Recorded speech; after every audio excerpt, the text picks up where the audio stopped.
صبح ازل یہ مجھ سے کہا جبرائیل نے،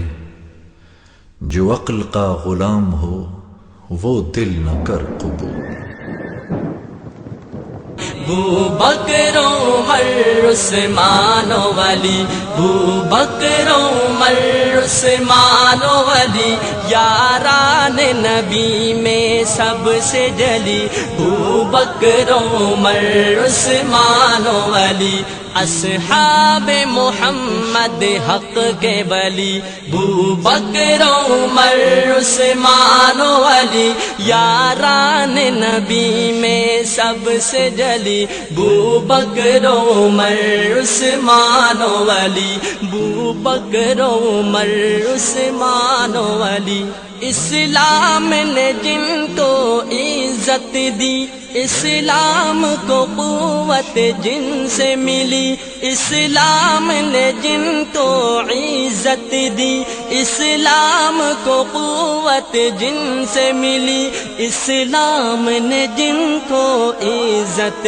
دی، اسلام کو قوت جن سے ملی، ایمان کی روایت جن سے چلی، بوبکر عمر عثمان و علی، یاران نبی میں سب سے جلی، بوبکر عمر عثمان و علی، اصحاب محمد حق کے ولی۔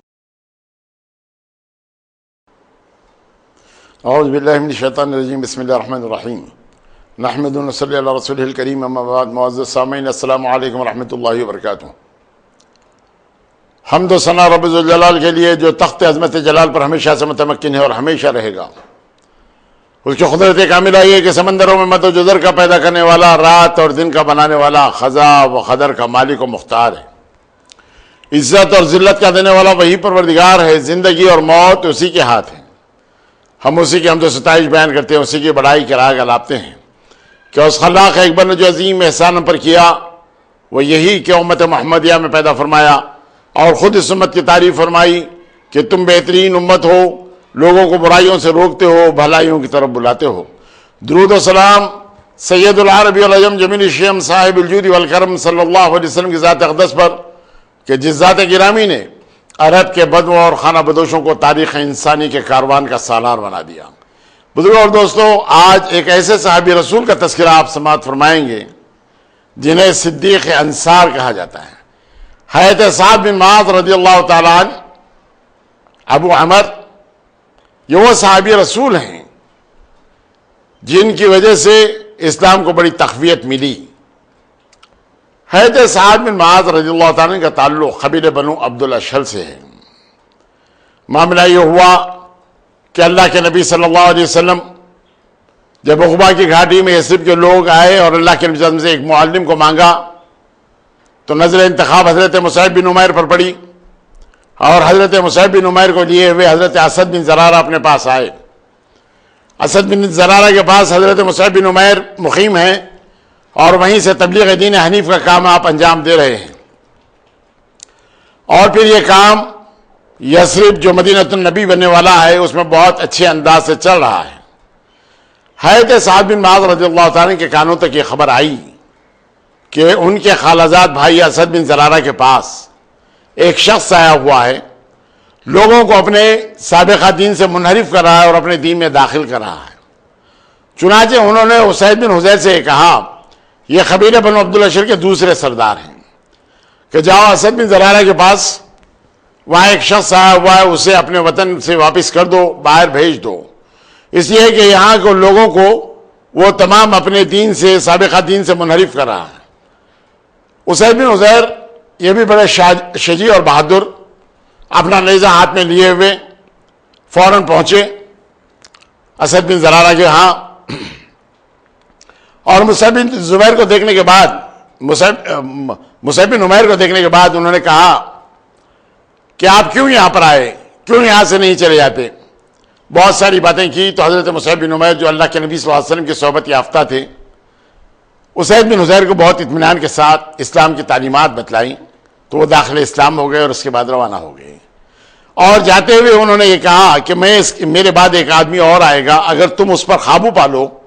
یا نہ اس کو داخل اسلام کر لو تو پھر یثرب کی اس تمام بستی کے اندر کوئی رکاوٹ تمہارے لیے کوئی نہیں بنے گا۔ چنانچہ وہاں جانے کے بعد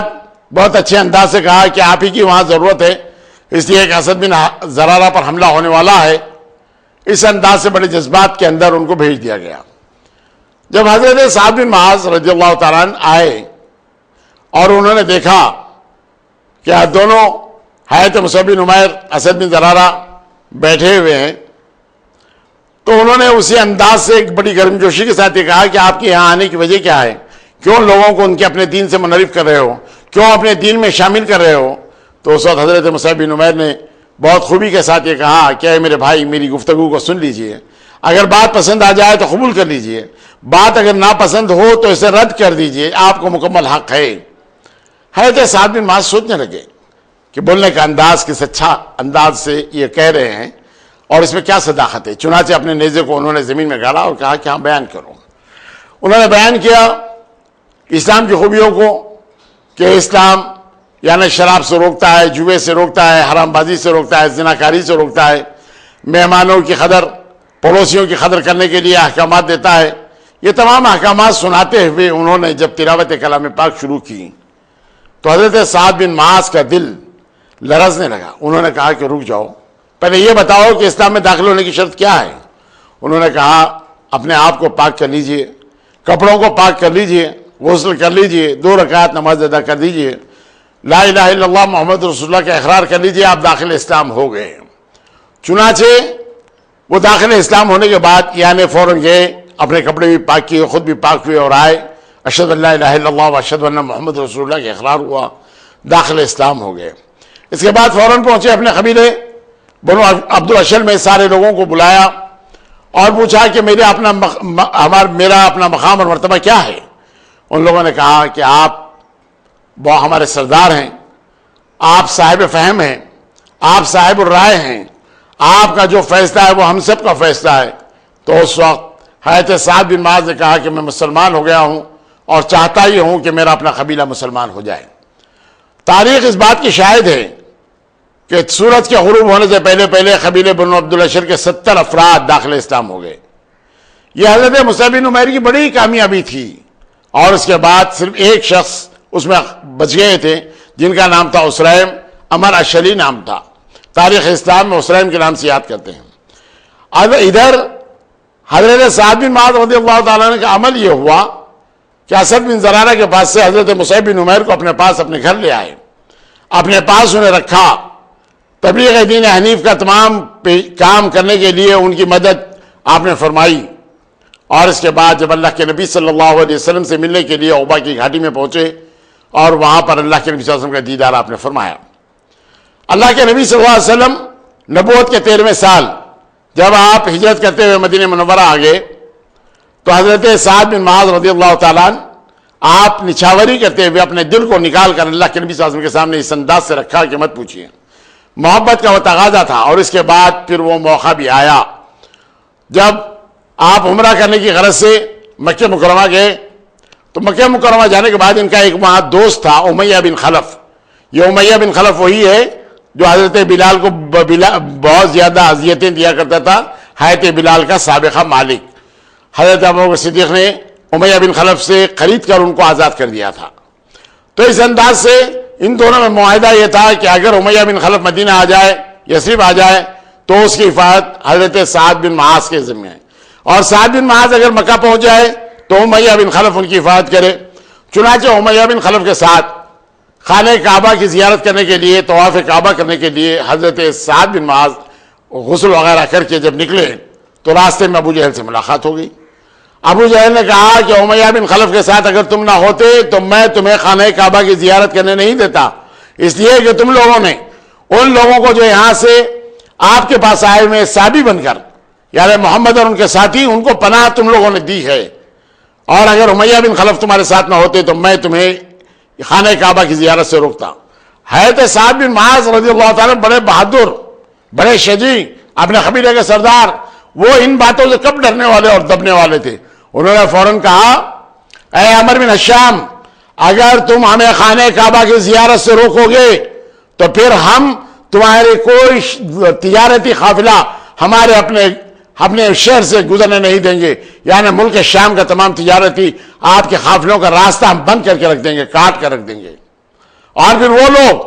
جن لوگوں کو تم نے یہاں سے جلا وطن کیا وہی تمہیں قتل کریں گے، یہ مخبر صادق صلی اللہ علیہ وسلم نے کہا۔ اس وقت ابو جہل، امیہ بن خلف دونوں پریشان، انہوں نے پوچھا کہ کیا یہاں آ کر؟ تو کہا کہ اس بات سے میں واقف نہیں، لیکن اللہ کے نبی صلی اللہ علیہ وسلم نے فرمایا کہ وہ لوگوں کے ہاتھوں ہی تم لوگ مارے جاؤ گے۔ چنانچہ اللہ کے نبی صلی اللہ علیہ وسلم کی پیشن گوئی بدر کے میدان میں پوری ہوئی۔ اس انداز سے حضرت سعد بن معاذ رضی اللہ تعالیٰ عنہ واپس آئے اور اللہ کے نبی صلی اللہ علیہ وسلم کے سامنے تمام باتوں کا ذکر کیا۔ اور اس کے بعد پھر وہ موقع آیا جب اللہ کے نبی صلی اللہ علیہ وسلم ابو سفیان بن حرب کے اس قافلے کو جو ملک شام سے واپس آ رہا تھا اس کو روکنے کے لیے چند جانثاروں کے ساتھ مدینہ منورہ سے نکلے۔ مدینہ منورہ میں یہ بات معلوم نہیں کہ اللہ کے نبی صلی اللہ علیہ وسلم جنگ و جدال کے لیے جا رہے ہیں یا بدر کی وادی میں کسی قسم کا غزوہ ہو جائے گا، جنگ ہو جائے گی۔ اس لیے کہ بڑے بڑے اکابرین صحابہ مدینہ منورہ میں سوت رک گئے، اس لیے کہ وہ لوگ اللہ کے نبی صلی اللہ علیہ وسلم نے فرمایا تھا کہ قافلے ابو سفیان کو روکنا ہے۔ روکنے کا مقصد کیا تھا؟ روکنے کا مقصد یہ تھا کہ وہ لوگ جو مکے سے ہجرت کرتے ہوئے مدینہ آ گئے، جن کے اہل و عیال مکے میں ہیں، جن کا گھر بار مکے میں ہے، جن کی جائیدادیں مکے میں ہیں، یہ ابو سفیان بن حرب کے قافلے کو روکتے ہوئے ایک معاہدہ اس انداز سے طے کر لیں کہ وہ تمام کی تمام جائیدادیں ان کے تمام حقوق ان لوگوں کو ملے جو اس کے اصلی مالک ہیں۔ اللہ کے نبی صلی اللہ علیہ وسلم کے اس آنے سے پہلے ابو سفیان بن حرب بحر احمر کے راستے سے مکے کی سمت چلا گیا، اس لیے کہ اس نے دیکھا بزبز اور عدی نام کے دو آدمی ایک کنویں پہ پانی لینے کے لیے جب پہنچے تو وہاں پر اس نے یعنی ان اونٹوں کی لید کو مسلتے ہوئے دیکھتے ہوئے کہا کہ یہ صرف کی چراگاہ کا چارہ چرے ہوئے اونٹ میرے تعاقب میں ہیں۔ اور بڑا فہیم آدمی تھا ابو سفیان بن حرب، اسی لیے وہ بحر احمر کے راستے سے چلا گیا۔ لیکن جانے سے پہلے قبیلہ غفاریہ کے ایک آدمی زمزم کے نام، زمزم کے ساتھ اس نے ایک پیغام بھیجا ابو جہل کے پاس کہ وہ اس وقت ابو سفیان بن حرب کا قافلہ نرغہ محمد میں ہے، اگر اس کو بر وقت اگر اس کی مدد نہ پہنچائی جائے تو محمد اور ان کے ساتھی اس پر قابض ہو سکتے ہیں۔ ادھر اللہ کے نبی صلی اللہ علیہ وسلم وادی زفران میں ہیں۔ ابو جہل نے بہت جوشیلی تقریر کرتے ہوئے لوگوں کو اکسایا جنگ کے لیے، اور وہ لوگ جنگ کے لیے آمادہ ہوتے ہوئے اپنے مال کی حفاظت کے لیے مکے سے نکل پڑے، لیکن راستے میں ملاقات ہونے کے باوجود ابو جہل نے کہا کہ مسلمان بہت زیادہ سر اٹھائے ہوئے ہیں، اسی لیے ان کو نعوذ باللہ نیست و نابود کر دیں گے، اس ارادے سے وہ نکلا۔ یہاں معاملہ دراصل دوستو یہ ہوا کہ اللہ کے نبی صلی اللہ علیہ وسلم وادی زفران میں اپنے تمام صحابہ سے آپ نے مشورہ کیا۔ اللہ کے نبی صلی اللہ علیہ وسلم کا طریقہ کار یہ ہوا کرتا جہاں وحی الہی کا نزول نہ ہوتا تو صحابہ کرام سے آپ مشورہ کر لیا کرتے۔ صحابہ سے آپ نے مشورہ کیا، وہ قافلہ تو یہاں سے روانہ ہو گیا، ایک فوج جرار آ رہی ہے جو مقابلے کے لیے آپ کے سامنے، کیا کیا جائے؟ حضرت ابوبکر صدیق نے بڑھ کر مشورہ دیا کہ اے اللہ کے نبی ہم ان سے مقابلہ کر لیں گے۔ حضرت عمر نے مشورہ دیا کہ اللہ کے نبی ہم مقابلہ کر لیں گے۔ حضرت مقداد بن عمر الاسودی نے کہا کہ اللہ کے نبی ہم وہ نہیں جو قوم موسیٰ کی طرح کہیں کہ اے موسیٰ تم اور تمہارا خدا جا کر لڑو، ہم یہاں بیٹھے رہیں گے، ہم تو آپ کے دست اقدس پر ایمان لائیں، لے چلیے اس جانب جہاں اللہ نے آپ کو حکم دیا ہے۔ اللہ کے نبی صلی اللہ علیہ وسلم نے حضرت سعد بن معاذ قبیلہ بنو عبد الاشر کے سردار کی طرف دیکھا تو حضرت سعد بن معاذ نے کہا کہ اللہ کے نبی مخاطبت ہم سے، مشورہ ہم سے ہو رہا ہے۔ تو حضور نے فرمایا کہ ہاں۔ تو اس وقت آپ نے کہا کہ اے اللہ کے نبی آپ کو اللہ کا سچا اور برگزیدہ نبی مان کر آپ کے دست اقدس پر ہم ایمان لائے ہیں، اگر آپ ہمیں حکم دیں تو ہم سمندروں میں چھلانگیں لگا دیں، اگر آپ ہمیں حکم دیں تو ہم برگ الغمات تک پہنچ جائیں۔ اللہ کے نبی صلی اللہ علیہ وسلم کے چہرے اقدس پر تبسم آیا۔ حضور اقدس صلی اللہ علیہ وسلم نے بڑی دعائیں دیں اور اس کے بعد کہا فتح اور نصرت کی کامیابی اللہ کے نبی صلی اللہ علیہ وسلم نے وادی زفران میں ہی تمام مسلمانوں کو سنا دی، اور اس کے بعد یہ قافلہ یہاں سے روانہ ہوا۔ اللہ کے نبی صلی اللہ علیہ وسلم میدان کارزار کے اندر آپ نے بتلا دیا تھا کہ ابو جہل یہاں مارا جائے گا، عتبہ یہاں مارا جائے گا، شیبہ یہاں مارا جائے گا، ابو البختری یہاں مارا جائے گا۔ دیکھنے والی نگاہوں نے جنگ کے بعد انہی مقامات پر ان لوگوں کی لاشوں کو دیکھا۔ حضرت سعد بن معاذ اللہ کے نبی صلی اللہ علیہ وسلم کی نگرانی میں ہے۔ حضرت سعد بن معاذ نے اللہ کے نبی صلی اللہ علیہ وسلم کے لیے ایک عریشہ ایک ٹیلے پر بنا دیا جہاں سے میدان کارزار پر مکمل طور پر اللہ کے نبی صلی اللہ علیہ وسلم کی نظریں رہے۔ اللہ کے نبی صلی اللہ علیہ وسلم 16 اور 17 رمضان المبارک 2 ہجری کی رات بارگاہ اقدس کے اندر تمام دعائیں کرتے رہے کہ پروردگارا یہ مٹھی بھر مسلمان ہیں، ان کی حفاظت فرما، ورنہ روئے زمین پر پھر تجھے پوجنے والا کوئی نہیں رہے گا۔ پروردگارا یہ خالی پیٹ ہے، ان کے پیٹ بھر دے، یہ بغیر سواریوں کے سواری دے دے، یہ ان کے پاس کپڑے نہیں، ان کو کپڑے دے دے۔ اس انداز سے اللہ کے نبی نے ان کی حفاظت کے لیے، ان کے مال و دولت کے لیے اللہ کے نبی میں بارگاہ خداوندی میں دعا کی۔ اور جنگ کے بعد اللہ کے نبی صلی اللہ علیہ وسلم کی دعائیں اس انداز سے پوری ہوئی کہ ہر شریک کے ساتھ ایک اونٹ تھا، وہ اپنی سواریوں پر اپنے گھر واپس پہنچا۔ ادھر حضرت سعد بن معاذ کا عالم یہ کہ وہ عریشے کے نیچے اپنی تلوار لیے ہوئے رات بھر پہرا دے رہے ہیں، اور عریشے کے اوپر اللہ کے نبی صلی اللہ علیہ وسلم سجدہ ریز ہیں۔ حضرت ابوبکر صدیق اللہ کے نبی صلی اللہ علیہ وسلم کے پیچھے ہیں، بار بار التجا ہو رہی ہے کہ اے اللہ کے نبی سجدے سے سر اٹھائیے، اللہ نے معراج میں جو آپ سے وعدہ کیا ہے وہ وعدہ پورا ہوگا۔ وعدے میں یہ تھا کہ ابو سفیان بن حرب کا قافلہ یا تو ہاتھ آ جائے گا یا میدان کارزار کے اندر کامیابی اور کامرانی آپ کے قدم چومے گی۔ اللہ کے نبی صلی اللہ علیہ وسلم پر ایک رخت طاری ہے، اللہ کے نبی صلی اللہ علیہ وسلم بارگاہ رب العزت میں دعائیں کر رہے ہیں، اور پھر حضرت سعد بن معاذ رضی اللہ تعالیٰ عنہ میدان کارزار میں اللہ کے نبی صلی اللہ علیہ وسلم کی حفاظت میں لگے ہوئے ہیں۔ دوسرے دن 17 رمضان المبارک جنگ ہوئی، اور جنگ کے اندر بڑی کامیابیاں مسلمانوں کو اللہ تعالیٰ نے دی۔ 70 ایسے اشخاص جن کو اپنے قبیلوں پر، اپنی طاقت پر، اپنے بازوؤں پر گھمنڈ تھا، وہ سارے کے سارے تہہ تیغ کر دیے گئے، ختم ہو گئے۔ میدان کارزار سے اس انداز سے پچھڑ گئے۔ 70 آدمی گرفتار ہوئے، ان کو لایا گیا۔ اللہ کے نبی صلی اللہ علیہ وسلم کے ساتھ حضرت سعد بن معاذ بھی تھے۔ حضور نے ان قیدیوں کے ساتھ اچھا سلوک کرنے کے لیے آپ نے فرمایا، اور ان کے ساتھ اچھا سلوک کیا گیا۔ اس کے بعد پھر غزوہ احد میں حضرت سعد بن معاذ اللہ کے نبی صلی اللہ علیہ وسلم کے اس دستے میں شریک ہے جو حفاظتی دستہ ہے۔ اللہ کے نبی صلی اللہ علیہ وسلم یعنی مسلمانوں کی تھوڑی سی غلطی سے معاملہ یہاں یہ ہو گیا کہ وہ عبداللہ بن جبیر کے جو ساتھی 50 تیر اندازوں کو اللہ کے نبی صلی اللہ علیہ وسلم نے عینین کی پہاڑی پر متعین کیا تھا، وہ لوگ جب تمام دشمنوں کے قدم اکھڑ گئے، کفارہ مکہ میدان کارزار سے بھاگنے لگے، تو یہ لوگ سمجھ گئے کہ ہمیں کامیابی اور فتح ہو گئی ہے۔ چنانچہ وہ عینین کی پہاڑی چھوڑے ہوئے 40 آدمی عبداللہ بن جبیر کے ساتھی، جن کے تعلق سے حضور نے فرمایا تھا کہ تا حکم ثانی یہاں سے کوئی نہ ٹلے، لیکن اس کے باوجود جب یہ لوگ آگے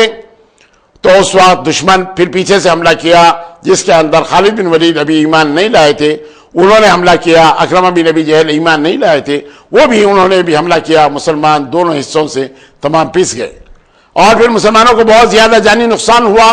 لیکن بہر صورت کامیابی مسلمانوں کو ہوئی اس لیے کہ دشمنوں کے ہاتھ نہ تو کوئی مال غنیمت آیا، نہ تو کوئی قیدی ہاتھ میں آیا۔ اور پھر نہ صرف یہ بلکہ دوسرے دن اللہ کے نبی صلی اللہ علیہ وسلم نے حملہ الاسد تک چلنے کے لیے ان زخمی مسلمانوں کو حکم دیا، تو مسلمان اس فوج کا جس کو یہ غرور اور گھمنڈ ہو گیا تھا کہ ہم کامیاب ہو گئے ہیں، ان کا تعاقب کرتے ہوئے اس انداز سے آپ یہاں سے گزرے، لیکن وہ وہاں سے ابو سفیان بن حرب یہاں سے بچ نکلنے میں کامیابی اپنی تصور کرتا ہوا چلا گیا۔ اب دوستو معاملہ یہ ہوا 5 ہجری میں کفاران مکہ، وہ یہودیوں کی سازش اس انداز سے کہ وہ یہودی مکہ پہنچے، اور مکہ پہنچنے کے بعد مسلمانوں سے جنگ و جدال کرنے کے لیے انہوں نے اپنے تمام خزانوں کے منہ اس لیے کھول دیے کہ ان کے تمام دھندے ختم ہو گئے تھے، جن کو جلا وطن کر دیا گیا تھا، جس کے اندر بنو خنیخہ کے لوگ تھے اور جس کے اندر بنو نزیر کے لوگ تھے۔ البتہ بنو قریظہ والے اللہ کے نبی صلی اللہ علیہ وسلم کے ساتھ اس وقت تک مطیع اور فرمانبردار تھے، اس لیے ان کو مدینہ منورہ میں رکھا گیا تھا۔ یہ لوگ جانے کے بعد ابو سفیان بن حرب سے ملے، اکرمہ بن ابی جہل سے، صفوان بن امیہ سے، یہ تمام ملنے کے بعد ان لوگوں نے کہا کہ ہم ہر قسم کی مدد کرنے کے لیے تیار ہیں، مسلمانوں کو صفحہ ہستی سے نعوذ باللہ مٹانے کے لیے جو کام ہو سکتا ہے تمام کا تمام کرنے کے لیے تیار ہے۔ بنو غطفان کے وہ لٹیرے 4000 کی تعداد میں شریک ہو گئے، اور اس انداز سے مکے والے آگے، یہودی تمام شریک ہو گئے، تمام کے تمام قبائل اکٹھا ہو گئے، جن کی ایک روایت کے مطابق تعداد 10,000، ایک روایت کے مطابق 12,000، ایک روایت تو 24,000 کی بھی ملتی ہے۔ یہ تمام کے تمام مدینہ منورہ پر اینٹ سے اینٹ نعوذ باللہ بجانے کے لیے آ گئے۔ اللہ کے نبی صلی اللہ علیہ وسلم ان تمام حالات سے باخبر رہتے۔ حضور اکرم صلی اللہ علیہ وسلم کہیں ایسا نہیں ہوا کہ کوئی لوگ دشمن تمام کا تمام تیاری کر رہا ہو اور اللہ کے نبی صلی اللہ علیہ وسلم کو اس کی اطلاع نہ رہی ہو، ایسی بات حضور کی زندگی میں کبھی نہیں آئی۔ حضور وقت سے پہلے دشمنوں کے تمام ارادوں کو بھانپتے ہوئے وہ تمام کام کر گزرتے جو سامنے والے کی سمجھ سے باہر تھی، اسی لیے آپ اللہ کے نبی صلی اللہ علیہ وسلم نے وقت سے پہلے ایک 3.5 میل لمبی خندق اس انداز سے کھدوا دی. نہ صرف یہ بلکہ تمام صحابہ کو لیتے ہوئے بنفس نفیس اللہ کے نبی صلی اللہ علیہ وسلم اس میں شریک رہے، اور یہ 3.5 میل لمبی خندق اس انداز سے تیار کی گئی کہ کوئی گھوڑ سوار اس پر سے نہ پھلانگے اور اگر گر جائے تو نہ بچ سکے. اور اس انداز سے پھر اللہ کے نبی صلی اللہ علیہ وسلم نے تمام صحابہ کو ثابت قدمی کے ساتھ لڑنے اور مقابلہ کرنے کے لیے اور تمام مورچے بندی کرنے کے بعد اللہ کے نبی صلی اللہ علیہ وسلم نے ان کو ذمہ داریاں سونپی. یہاں پر اللہ کے نبی صلی اللہ علیہ وسلم تمام عورتوں کو ایک اطلاع میں ایک یعنی قلعے کے اندر آپ نے ان کو محفوظ کیا، اور محفوظ کیا تو حسن اتفاق حضرت ام سعد اور حضرت بی بی عائشہ صدیقہ رضی اللہ تعالیٰ عنہ انہی قلعوں میں ایک قلعے کے اندر محفوظ تھیں. ادھر حضرت سعد بن معاذ رضی اللہ تعالیٰ نے اپنے گھر سے جب نکلے تلوار لیے ہوئے ورزیہ کلام پڑھتے ہوئے میدان کارزار میں جانے کے لیے، تو اس وقت ام سعد نے کہا یہ ام سعد کون؟ حضرت سعد بن معاذ کی ماں کبشہ بنت رافع. یہ ان کا عالم یہ کہ ان کا ایک بیٹا یعنی 3 ہجری 7 شوال غزوہ احد کے اندر شہید ہو گیا جس کا نام عمر تھا، اور اس کے بعد دوسرے بیٹے کو مائیں کہہ رہی ہیں کہ بیٹا تو نے بڑی دیر کر دی، فوراً پہنچ جا. اور حضرت سعد فوراً میدان کارزار میں پہنچنے کے لیے آگے بڑھے تو حضرت بی بی عائشہ صدیقہ رضی اللہ تعالیٰ عنہ نے ام سعد سے کہا کہ اے ام سعد کیا ہی اچھا ہوتا کہ حضرت سعد بن معاذ کی آستین ذرا کی اگر لمبی ہوتی. پتہ نہیں حضرت بی بی عائشہ نے کن آنکھوں سے دیکھا کہ حسن اتفاق یہ کہ عرقہ کا بیٹا حبان جس کا نام تھا اس نے ایک تیر چلایا اور حضرت سعد بن معاذ کے ہاتھ پر یہ تیر لگا. برو اور دوستو، یہ میدان کارزار اس انداز سے ہے کہ تمام کے تمام لوگ دشمن آئے ہوئے ہیں، اور اندر ایک جانی دشمن اور موجود ہے جس کو ہم بنو قریظہ کہتے ہیں. بنو قریظہ والے کعب بن اسد اس کا سردار، یہ تو پہلے اللہ کے نبی صلی اللہ علیہ وسلم کا مطیع اور فرمانبردار رہا، معاہدہ برابر انجام دیتا رہا. لیکن بنو نذیر کا جو سردار تھا حیی بن اخطب، اس نے آ کر کعب بن اسد کو ورغلایا اس انداز سے کہ میں انسانی سروں کا ایک سمندر ہے کے لیے ہوئے آیا ہوں، مسلمان نعوذ باللہ نیست و نابود ہو جائیں گے، اور اگر مسلمانوں کو فتح ہو گئی تو پھر میں تیرے اپنے قلعے میں آ کر بیٹھ جاؤں گا، جو حشر تیرا ہوگا وہی حشر میرا ہوگا. یہ کعب بن اسد پہلے تو حیی بن اخطب کو قبول کرنے کے لیے تیار نہیں تھا، اور جب قبول کر لیا تو اس کو اس انداز سے حیی بن اخطب نے ورغلایا کہ وہ اپنے وعدے سے منحرف ہو گیا. اور جب یہ وعدے سے منحرف ہو گیا تو اللہ کے نبی صلی اللہ علیہ وسلم نے حضرت سعد بن معاذ کو، سعد بن عبادہ کو، عبداللہ بن رواحہ کو آپ نے کہا کہ جاؤ اور بنو قریظہ والوں سے یہ پوچھو کہ کیا وہ معاہدہ جو اللہ کے نبی صلی اللہ علیہ وسلم سے انہوں نے کیا اس پر کاربند ہے یا وہ معاملہ ختم ہو گیا. چنانچہ آپ لوگ جب پہنچے تو اس وقت دکھایا گیا کہ اس نے کہا کہ کون محمد، کیا معاہدہ، یعنی کعب بن اسد نے اس انداز سے کیا. تو اس وقت حضرت سعد بن معاذ جو ان کے یعنی دوسرے معنوں میں حلیفی تھے یا لین دین جن سے تھا وہ بنو قریظہ تھے، تو اس انداز سے وہ واپس آ گئے. واپس آتے ہوئے کہا کہ ہاں ٹھیک ہے. آنے کے بعد اللہ کے نبی صلی اللہ علیہ وسلم نے کہا تھا کہ مجھے کوڈ ورڈز میں اس کا جواب دینا، یعنی واضح انداز میں نہ کہیں اس لیے کہ مسلمان کہیں بد دل نہ ہو جائے. اللہ کے نبی صلی اللہ علیہ وسلم کے پیش نظر یہ بات بھی رہی، اور یہ فراست رسول اکرم صلی اللہ علیہ وسلم ہے. تو ان لوگوں نے آنے کے بعد کہا ازل اور خارا، یعنی ازل اور خارا نے جیسا دھوکہ دیا ویسے ہی یہ معاملہ ہوا. تو اللہ کے نبی صلی اللہ علیہ وسلم نے ایک تکبیر بلند کی، نعرہ تکبیر، اور مسلمانوں نے اس کا جواب دیا. اور اس کے بعد پھر میں وہ معاملہ ہوا جب آپ کو رگ کٹ گئی اور خون بہت زیادہ بہنے لگا تو اللہ کے نبی صلی اللہ علیہ وسلم یعنی اس معاہدے کے بعد جب بنو قریظہ کا محاصرہ کر لیا گیا تو اس وقت وہ لوگ بلبلا اٹھے، اور ادھر یہ عاشق ہزار نے بارگاہ خداوندی میں ایک دعا کی. دعا یہ تھی کہ پروردگارا اگر قریش سے جنگ باقی ہے تو مجھے زندہ رکھ، اور اگر قریش سے جنگ ختم ہو گئی ہے تو اسی میں مجھے شہادت دے دے، اور بنو قریظہ سے مرنے سے پہلے میری آنکھوں کو ٹھنڈا کر. عاشق صادق کی دعائیں بارگاہ رب العزت میں مقبول ہوئیں. اللہ کے نبی صلی اللہ علیہ وسلم نے ان کے لیے مدینہ یعنی مسجد نبوی میں ایک ٹینٹ لگوا دیا تاکہ ان کی عیادت یا ان کی تیمارداری ہو یا ان کی مرہم پٹی ہو. رفیدہ اسلمی نامی ایک جراح تھیں، وہ حضرت سعد بن معاذ رضی اللہ عنہ کی مرہم پٹی کیا کرتی تھیں، اور اللہ کے نبی صلی اللہ علیہ وسلم نے بھی اس کو ایک داغ دیا جس کی وجہ سے وہ بہت زیادہ پھول گیا. اب یہاں معاملہ یہ ہوا کہ بنو قریظہ کا جب محاصرہ کر لیا گیا تو وہ بلبلا اٹھے. تو چنانچہ انہوں نے ایک شخص کو مانگا کہ ہم مشورہ کریں گے. اللہ کے نبی صلی اللہ علیہ وسلم کی نظر انتخاب حضرت ابو لبابہ پر پڑی. ابو لبابہ جب اندر پہنچے تو بچوں کے رونے عورتوں کے رونے کی آوازیں اس انداز سے آ گئی کہ دل اپج گیا. پھر انہوں نے کہا کہ حضور کیا کریں گے؟ غیر ارادی طور پر انہوں نے کہا کہ تم کو قتل کریں گے. فوراً احساس اس بات کا ہوا کہ اللہ کے نبی کیا کرے, ابو لبابہ کو کس نے حق دیا؟ چنانچہ وہ آ کر ایک استوان نے ابو لبابہ سے اپنے آپ کو باندھ لیا. اللہ کے نبی صلی اللہ علیہ وسلم نے جب ان کے تعلق سے سوال کیا تو بتایا گیا کہ وہ وہاں پر ستون سے بندھے ہوئے ہیں. اور اس کے بعد اللہ کے نبی صلی اللہ علیہ وسلم نے دیکھا کہ جب وہ بنو قریظہ کے لوگ اپنے ہتھیار ڈالنے کے لیے تیار ہو گئے تو اس وقت انہوں نے کہا کہ حضرت سعد بن معاذ رضی اللہ تعالیٰ عنہ ہمارے تعلق سے جو فیصلہ کریں گے ہم اس کو قبول کرنے کے لیے تیار ہیں. چنانچہ حضرت سعد کو بلایا گیا. حضرت سعد زخمی حالت میں اپنے خچر پر اپنے گدھے پر بیٹھے ہوئے جب وہاں پہنچے تو حضور نے فرمایا کہ اٹھو اپنے سردار کا استقبال کرو. دوستو یہ پہلا موقع ہے جب اللہ کے نبی صلی اللہ علیہ وسلم نے صحابہ کرام سے کہا کہ اٹھو اور اپنے سردار کا استقبال کرو. حضور اکرم صلی اللہ علیہ وسلم نے یہ بھی فرما دیا تھا کہ کسی کا اٹھ کر ملنا یہ اعجمیوں کی نشانی ہے اور سامنے والے کے نفس کو موٹا کرتا ہے. لیکن آج خود حضور نے اس بات کی اجازت دی کہ اٹھو اور اپنے سردار کا استقبال کرو. چنانچہ تمام قبائل کے لوگ حضرت سعد بن معاذ رضی اللہ تعالیٰ کا استقبال کرنے کے لیے اٹھے. اور پھر اس وقت حضرت سعد نے پوچھا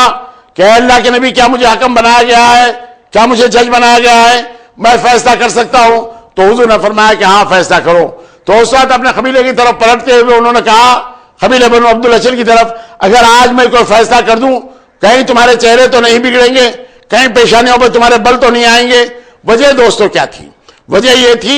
کہ بنو خنقاہ کو بنو نذیر کو بھیجتے ہوئے اس زمانے کے سب سے بڑے منافق عبداللہ بن ابی بن سلول نے ان لوگوں کو جان بچاتے ہوئے یہاں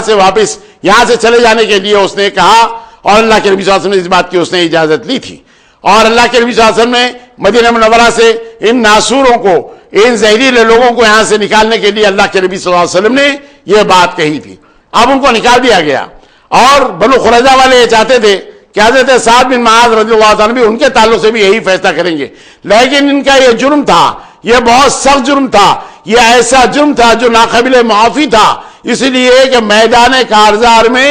اس وقت دھوکہ دینا سب سے بڑا جرم تھا. حضرت سعد بن معاذ نے کہا اے اللہ کے رسول, جتنے جنگجو ہیں سارے کے سارے قتل کر دیے جائے, جتنی عورتیں ہیں باندی بنا لیا جائے, جتنے بچے ہیں ان کو غلام بنا لیا جائے. تو نبی کریم صلی اللہ علیہ وسلم کے چہرے اقدس پر ایک تبسم آیا اور حضور نے فرمایا اے سعد, تم نے وہ فیصلہ کیا جو اللہ تعالیٰ نے توریت کے مطابق حکم دیا, اسی انداز سے آپ نے فیصلہ کیا. یہ حضرت سعد بن معاذ رضی اللہ تعالیٰ کا فیصلہ تھا, جس کے بعد ان لوگوں کو قتل کیا گیا. کچھ قیدیوں کو تمام بیچنے کے لیے اللہ کے نبی صلی اللہ علیہ وسلم نے حضرت سعد بن عبادہ کو بھی یہ ذمہ داری سونپی تھی کہ ان کو ملک شام لے جا کر ان کو فروخت کیا جائے. اب یہاں معاملہ یہ ہوا کہ دعائیں بارگاہ رب العزت میں مقبول ہوئی تھی کہ بنو قریظہ سے میرے آنکھوں کو ٹھنڈا کر, اور حضرت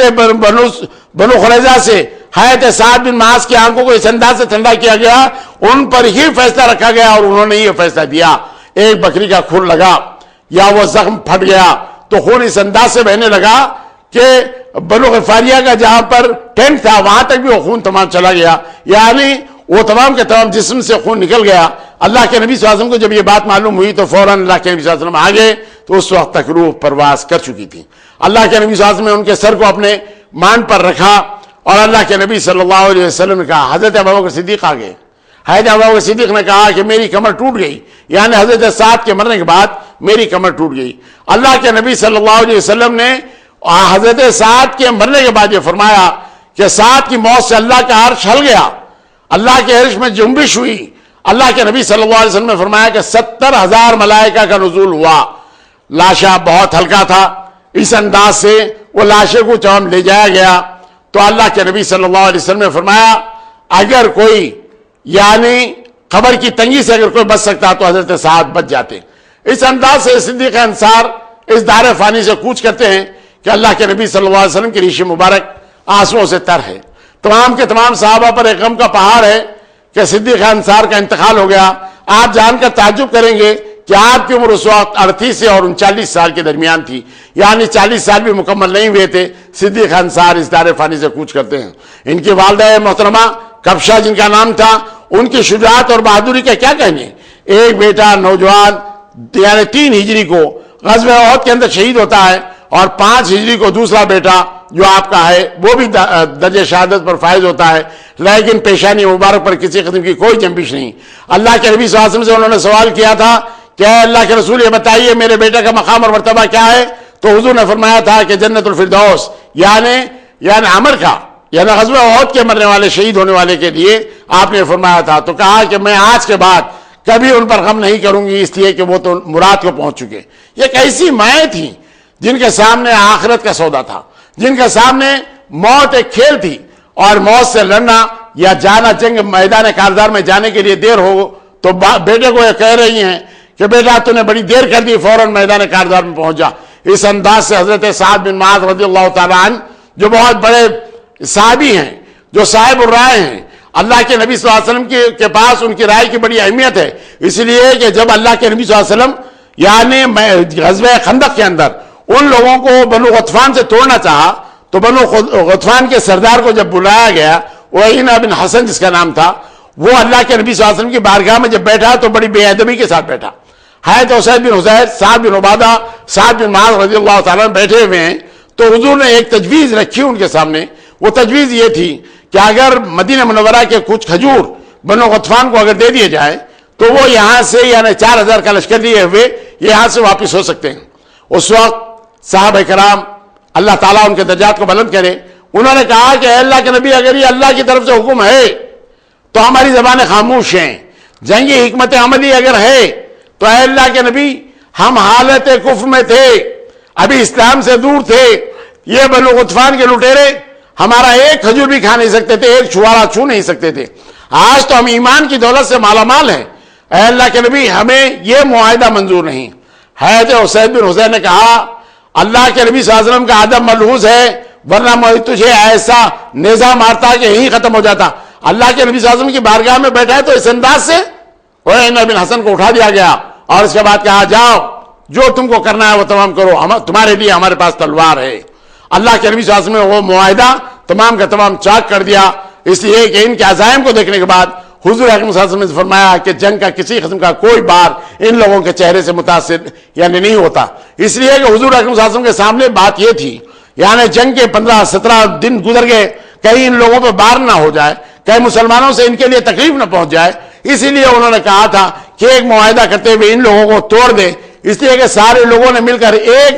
تیر سے نشانہ باندھا ہے۔ ان لوگوں میں اختلاف ڈالنے کے لیے حضور اکرم صلی اللہ علیہ وسلم چاہتے تھے کہ کچھ کھجور بنو غطفان کو اگر مل جائے تو یہ سارے کے سارے لوگ یہاں سے جا سکتے ہیں، لیکن دوستو معاملہ یہ ہوا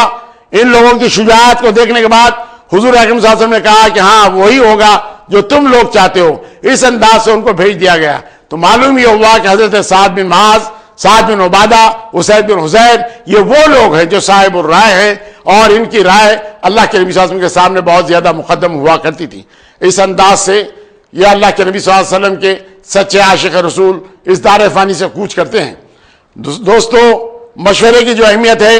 جو اللہ کے نبی صلی اللہ علیہ وسلم نے ہمیں بتلایا، وہی بات آج کے سبق میں آپ کے سامنے رکھنا چاہتا ہوں، اس لیے کہ جہاں وحی الہی کا نزول نہ ہوتا اللہ کے نبی صلی اللہ علیہ وسلم صحابہ کرام سے مشورہ کر لیا کرتے۔ ہمارا اور آپ کا کام یہ ہے کہ گھر کے تمام افراد سے یا وہ لوگ جو ہمارے رفیق ہیں، ہمدرد ہے، ہمارا غم گسار ہے، ان لوگوں سے اس معاملے کے اندر زندگی کے ہر معاملے کے اندر اگر مشورہ کر لیا جائے تو وہ مشورہ ہمارے لیے کارآمد ہو سکتا ہے، کامیاب ہو سکتا ہے۔ بارگاہ اقدس میں میری دعا ہے کہ پروردگار عالم ہمارے اسلاف کے جو باتیں ہم سن رہے ہیں اس پر عمل کرنے کی صحیح توفیق عطا فرما، الہ العالمین ہمارے مرحومین کی مغفرت فرما، ہماری دعاؤں کو نبی کریم صلی اللہ علیہ وسلم کے صدقہ توفیل میں قبول فرما۔ وصلی اللہ علی محمد النبی الامی وآلہ وصحبہ وسلم، الحمدللہ رب العالمین، وآخر دعوانا الحمدللہ رب العالمین۔